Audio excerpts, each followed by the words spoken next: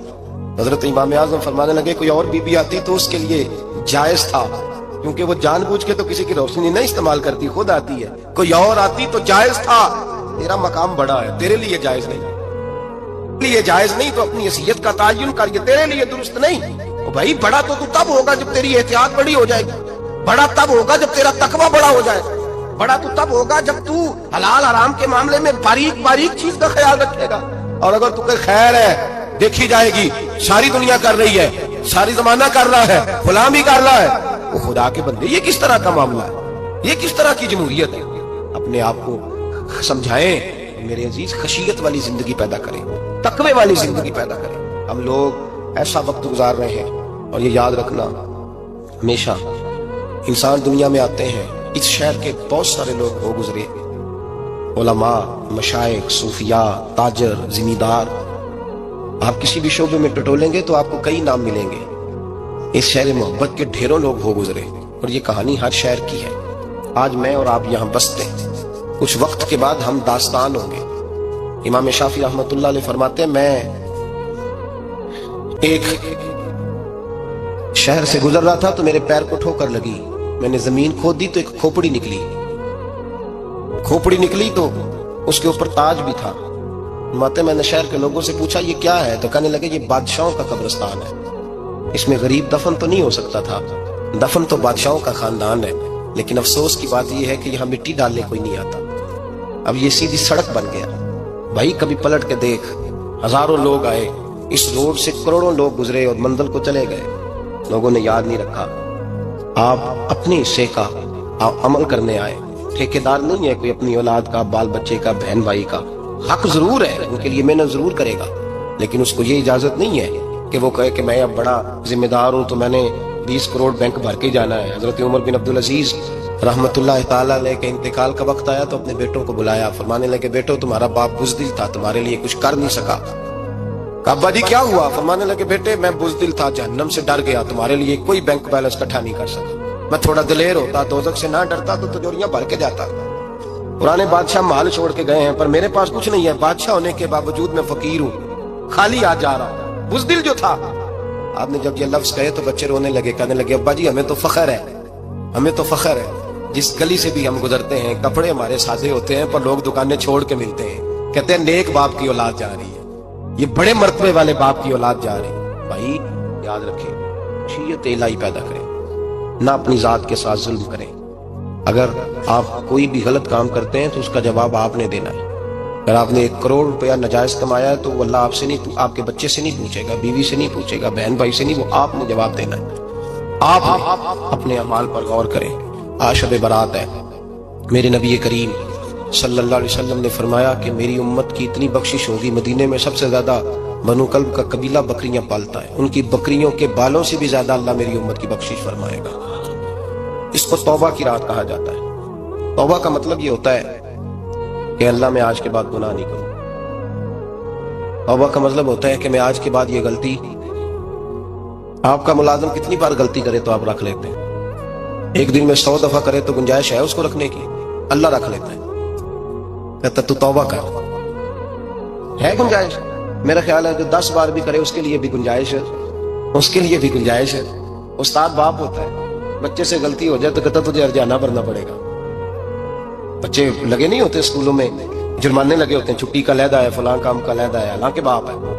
بھائی اللہ فرماتا ہے تو توبہ کر. اور توبہ یہ ہے کہ میں آج کے بعد یہ گناہ، اس آدمی نے کل 5 نمازیں نہیں پڑھنی، اس کا آج توبہ کرنے کا کیا مطلب ہے؟ توبہ کا کیا مطلب ہے کہ میں آئندہ گناہ، تو جو سویرے 5 نمازیں نہیں پڑھنا چاہتا کہتا ہے کل زور نہیں میں نے پڑھنی، چلو فجر تک جاگنا ہے، فجر پڑھ لوں گا، تو اس نے توبہ کی ہے. مذاق ہے. استغفر اللہ استغفر اللہ استغفر اللہ، معاف کر دے. کیا معاف کر دے؟ سویرے تو مسجد آئے گا. بھائی آپ کسی جگہ، ہم سادے لوگ ہیں، دیہاتی لوگ، یہ ہمارا دیہات کا ماحول ہے. بچے کو مارتے ہیں نا مدرسے والے کو، تو ہم کہتے ہیں دوبارہ کرے گا، تو کیا کہتا ہے؟ اگوں تو جی بچہ کبھی تسی تھپڑ دو مار لو میں سویرے پھر کرنا دے، تو اس کو معافی ملے گی؟ یہ کیسی معافی ہے کہ سویرے میں نماز نہیں پڑھنی زور کی، لیکن یا اللہ معاف کر دے. یا اللہ، یہ جھوٹ ہے، یہ دھوکہ ہے، یہ مذاق ہے. مذاق نہیں کرے. اور بندہ کوئی سیانا ہو تو مذاق برداشت نہیں کرتا، اور معاذ اللہ استغفر اللہ، رب کریم کے ساتھ مذاق. یا اللہ میری توبہ، یا اللہ میری توبہ، یا اللہ مجھے معاف کر دے، یا اللہ معاف کر دے، اور سویرے جھوٹ پھر بولنا ہے اٹھتے ہی. تو یہ کیسی توبہ ہے؟ توبہ کا مطلب ہوتا ہے کہ میں توبہ کرتا ہوں آج کے بعد گناہ. تو توبہ کو سمجھے تو صحیح نا میرے بھائی، توبہ کو سمجھے. تمام سے آبا، چونکہ شراب حرام نہیں تھی تو ہر آدمی پیا کرتا تھا، جب حرام ہو گئی تو پھر کسی نے منہ نہیں لگایا. توبہ ہو گئی تو پھر ہو گئی، پھر معاملہ ختم ہو گیا. پھر کبھی قریب حضرت مرثد بن نبی مرثد البغوی رضی اللہ تعالیٰ عنہ حضور کے صحابی ہیں. آپ فرماتے ہیں میرے اندر ایک غلطی تھی، میرا بہت ساری خواتین کے ساتھ دوستانہ تھا. نبی پاک کی بارگاہ میں جب میں گیا، اسلام کی بائت کی، تو حضور نے فرمایا تیری نظر جھکی رہنی چاہیے، خبردار کسی عورت سے تیرا. کہتے ایک نصیحت نبی پاک نے کی. آپ فرماتے ہیں میں نے اپنے دل کو اس طرح سمجھایا کہ عورتیں اگر میرے پاس آ کے کھڑی ہوتی تھی تو میرے اندر کا وجود کہتا تھا کہ ہو ہی نہیں سکتا میری توجہ جائے، اس لیے کہ توبہ کی ہے. اب دوبارہ ادھر توجہ جا سکتی؟ میرے بھائی توبہ کو اس کے مفہوم کے ساتھ توبہ کریں، جھوٹ نہیں بولے، گناہ نہیں کرے. میرے رسول کریم صلی اللہ علیہ وسلم نے فرمایا استغفار پڑھا کرو. میں دن میں 100 مرتبہ استغفار کرتا ہوں. حضور کہتے ہیں میں دن میں، حضور 100 دفعہ دن میں استغفار کرتے. امام حسن کے پاس ایک شخص آیا، کہا میرے پاس اولاد نہیں، فرمایا استغفار پڑھ. ایک پھر آ گیا، اس نے کہا حضور میرے پاس روزی نہیں، فرمایا استغفار پڑھ. ایک اور آیا، اس نے کہا حضور بیماری پڑی ہے گھر میں، فرمایا استغفار کر. آپ کے صاحبزادے بیٹھے تھے، کہا ابا جی جو آتا ہے آپ استغفار ہی بتاتے ہیں. آپ فرمانے لگے جب کوئی بندہ توبہ کرتا ہے تو رب راضی بڑا ہوتا ہے. تو میں نے سب کو توبہ کا وظیفہ بتایا ہے، جس کی جو بھی مجبوری ہو اگر توبہ کر لے تو اللہ تعالیٰ اسے آسانی عطا کر دیتا ہے، اللہ اس پہ نظر رحمت کر دیتا ہے.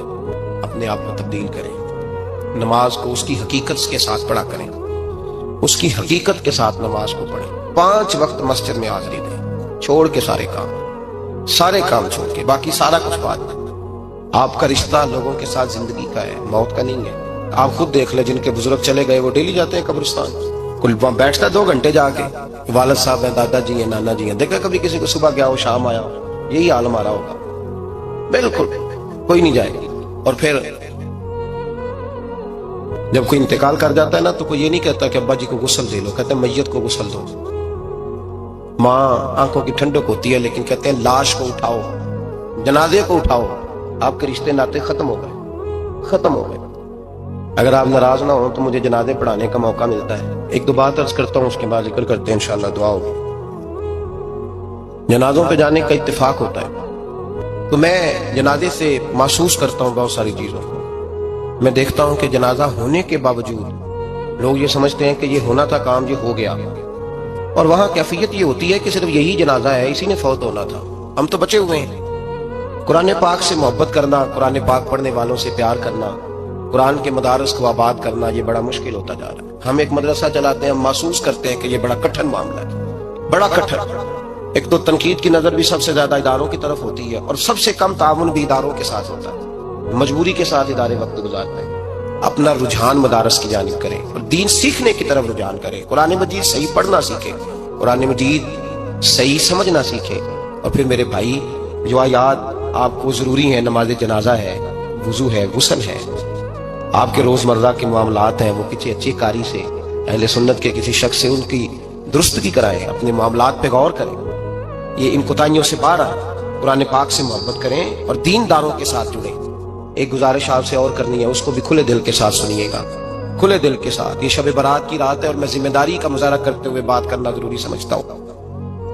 آپ کسی پیر صاحب سے ملیں، کسی آستانے پہ جائیں، یہ کچھ گزارشات ہیں، بات میری ختم ہو گئی، وہ کر کے میں دعا کرنے لگا ہوں، تو شریعت اسلامیہ کا ضرور پاس اور لحاظ کریں۔ یہ دیکھیں، جس صوفی کے پاس، درویش کے پاس، جس کو آپ پیر سمجھ رہے ہیں، اسے کوئی قرآن حدیث بھی آتا ہے، وہ کوئی سنت شریعت کا بھی پابند ہے۔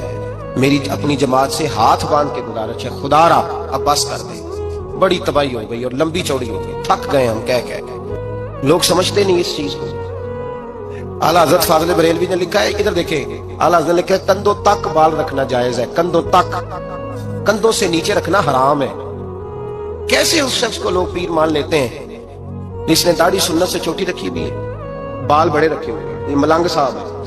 ان تماشوں سے باہر آ جائیں، اللہ تبارک و تعالیٰ کی بارگاہ کی طرف رجوع کریں۔ ہم دم کے قائل ہیں، درود کے قائل ہیں، میں سارا دن پتہ نہیں 20 تعویذ لکھ کے دیتا ہوں، ہمارے بزرگوں کا طریقہ ہے، یہ چیزیں جائز ہیں، ان کی شریعت میں اصل ہے، دلیل ہے، لیکن کل دین یہ نہیں ہے۔ اپنے آپ کو بچائیں اور علم کی طرف رجوع کریں، تقوی کی طرف رجوع کریں، ان ظالموں سے، بہروپیوں سے اپنے آپ کو بچائیں۔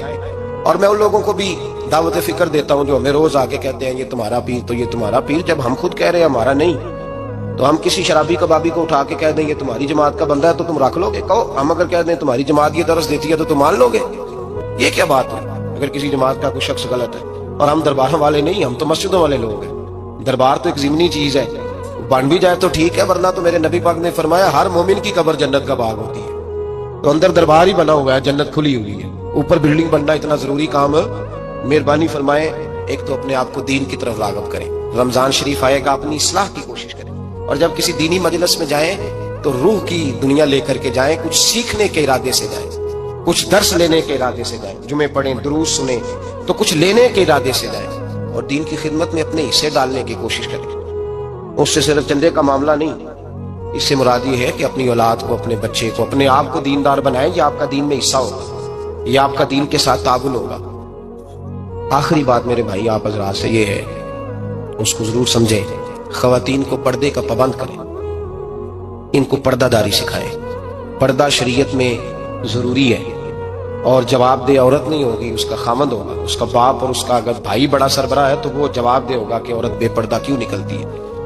تہذیب کے نام پر بد تہذیبی نہ کریں، خبردار کوئی ایسا کام نہ کریں جسے اللہ رسول ناراض ہو۔ ان کو پردے کا پابند کریں، بغیر برقعے کے، بغیر مکمل نقاب کے، بالکل عورت کو اجازت نہ دیں گھر سے نکلنے کی، سختی کریں، اور ان کو سمجھائیں کہ ہمارا تعلق یورپ کے ساتھ نہیں، ہمارا تعلق خاتون جنت حضرت فاطمہ الزہرا کے ساتھ ہے۔ ان کو پابند کریں، اور یہ میں ذمہ داری سے بات کہہ رہا ہوں، مرد ذمہ دار ہے اگر اس کی عورت باپردہ نہیں ہے، وہ ذمہ دار ہے، اور اللہ کی بارگاہ میں اس کی کوئی بات قابل قبول نہیں ہوگی۔ اور شب برات کی رات اتنے لوگ گواہ ہیں کہ یہ پیغام آپ کو پہنچایا گیا، آپ کو پہنچایا گیا، آسمان زمین اور ہوا گواہ ہے کہ ہمیں یہ بات پہنچائی گئی کہ ہمیں ان کو پردہ کرانا ہے۔ ذکر ہوگا، ذکر کیا ہے؟ ذکر ہے اللہ کو یاد کرنا۔ اور میرے نبی پاک صلی اللہ علیہ وسلم نے ایک حدیث میں فرمایا، رب کا ذکر اس طرح کرو کہ لوگ تمہیں دیوانہ سمجھیں۔ یہ لوگ باتیں کرتے ہیں تو کھول کھول کے، اللہ کے ذکر کی باری آتی ہے تو تھک سے جاتے ہیں، تھک کے ذکر نہیں کریں، ذکر کریں تو پوری دل جمی کے ساتھ، سرور کے ساتھ، کیف کے ساتھ۔ اور آج کر کے تو دیکھیں بھلا ذکر میں ہوتا کیا ہے، یہ لذت کیا ہے، یہ کیف کیا ہے۔ میرے بچے چھوٹے مجھ سے کہتے ہیں ذکر لمبا کرایا کریں، بیٹا اکثر مجھے کہتا ہے ذکر جو ہے نا وہ جب آپ بڑا لطف آتا ہے ذکر میں، ذکر تو ایک کیفیت ہے، لگ جائے تو اس کا ایک اپنا ذائقہ ہے، تو ذکر کریں اللہ کا، درود شریف پڑھیں۔ دعا کیا ہے؟ آج لائٹ کو بند کر کے جب ہمارے ہاں ذکر ہوتا ہے، دعا ہوتی ہے، تو ہمارے بزرگ یہ کہتے ہیں ہم ثابت یہ کرنا چاہتے ہیں کہ ہم مجمع میں نہیں بیٹھے، یا اللہ تیری بارگاہ میں بیٹھے، ہمیں تو ساتھ والا دیکھ نہیں پا رہا، دعا مانگے اور اللہ سے مانگے تو کھول کے مانگے۔ اور آج اگر ہو سکے نا تو کوئی ایک آدھ قطرہ گرا ہی دے۔ میرے نبی پاک نے فرمایا محفل میں چند لوگ بھی رو پڑے تو سب کا کام بن جاتا ہے۔ آپ میں سے کوئی نیک آدمی ایسا ہوگا تو ہمارے جیسے کئی گنہگاروں کو ساتھ اللہ اس پہ فضل فرمائے گا۔ یہاں ذکر کے بعد دعا ہوگی، دعا کے بعد پھر سلام ہوگا، پھر ایک دفعہ آخر میں دعا ہوگی، پھر آپ کو کچھ وقت دیا جائے گا انفرادی طور پہ نفل ادا کرنے کا، 4 4 6 6 نفل پڑھ کے نئے سرے سے تازے ہو کے آپ حضرات تشریف لائیں گے۔